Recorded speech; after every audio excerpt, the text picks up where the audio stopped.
boizika ini ndoona sekuti zvemumakore 5 ari kuteera aya kaya kunenge kusina chinhu chinonzi marriage because hazviko izvo zvichiri necessary here kuroora kana kuti takungozvipawo pressure isiri necessary. Iwo unopenga herewo shaka kuroora ndokwakutodzoka mugame manje zvamanje wakamboona here yaya yavakuita kuti pane roller skad yekuti mese kamune makapfeka zvakafanana sekunge pamuchato zvekuti ukanzwa munhu anoti heye kuroora kwakadhakwa ndo maisikusi varume vekuti vanenge da kuita tik nezvichembere zvemuraini vasingade kuita maresponsibility. Iwe hazvisisiko zviyezvi iwe ungade kubvisiswa mari paproduct rinopiwa vamwe mahara here ndiwe unenge watadzii. Inzwa kana ishamwari ukavhura bhaibheri chairoka pana Isaiah 4:1 rotaura kuti pachaita nguva yekuti vakadzi 7 vachauya kumurume mumwe chete voti kwaarika tokumbira zvedu kuti tigare newe tizvichengete tega asi tiri kuda kuti tisasangane nekutuka kwekunyadzwa kunzi hatina varume. Wangu inini handisi hangu wegosipapaka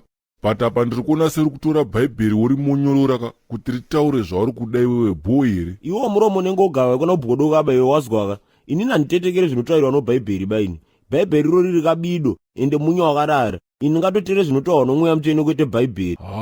Taura hako samutoko bhaibheri sometimes rinotaura zvinhu zvinotyisa kana kuimajina chaiko. Iwe mufanewo unofanira kudzidza kutaura zvakanaka because chero nyaya yako ine musoro asi ukauya uchitaura zvine kadzungu kudai so aiwa hatitombofa takanzwisisana kana kahwana. Haikona kududzira matauriro okuita baiwe nyongono yakoyi ino varume mujoro ndichautemba baini kutandara kuye. Aiwa no meni ndopatiri kupesana ipapo wangu ukuona kuti nyimoni rakaita masingle ladies vane vana nemasina ndobva ndashaya na 1 wokuroora iwe iyo imhosva hombe kuti kana kudenga inogona kutoita kuti nditongwe chaiko. Saka ini ndinochitawo kugadzirisa maexperiment akaitiwa nowamwe wakatadza kuwakunda manje haitai mega varume ndazvida baini.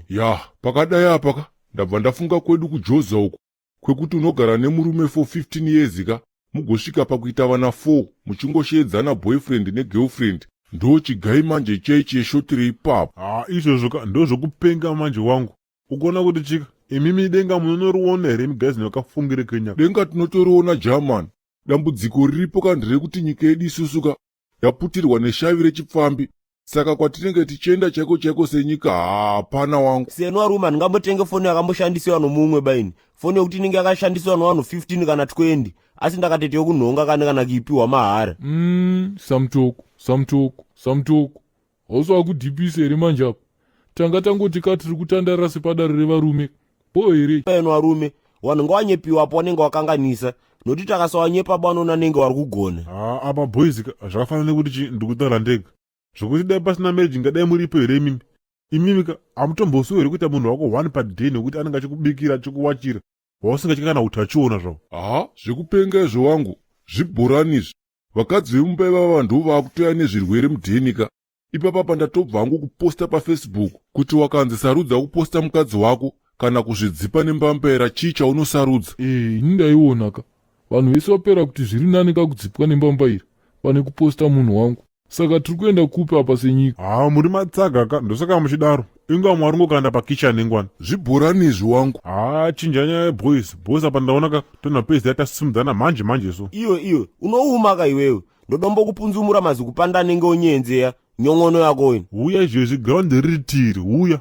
Handagarwe nadhinisa mutoko imbomira izvezvibhakera izvozvo ipapa vamwe venyu hamuna kana zvigunwe mubhutsu nyaya yacho ngaipere kana zvakadaro.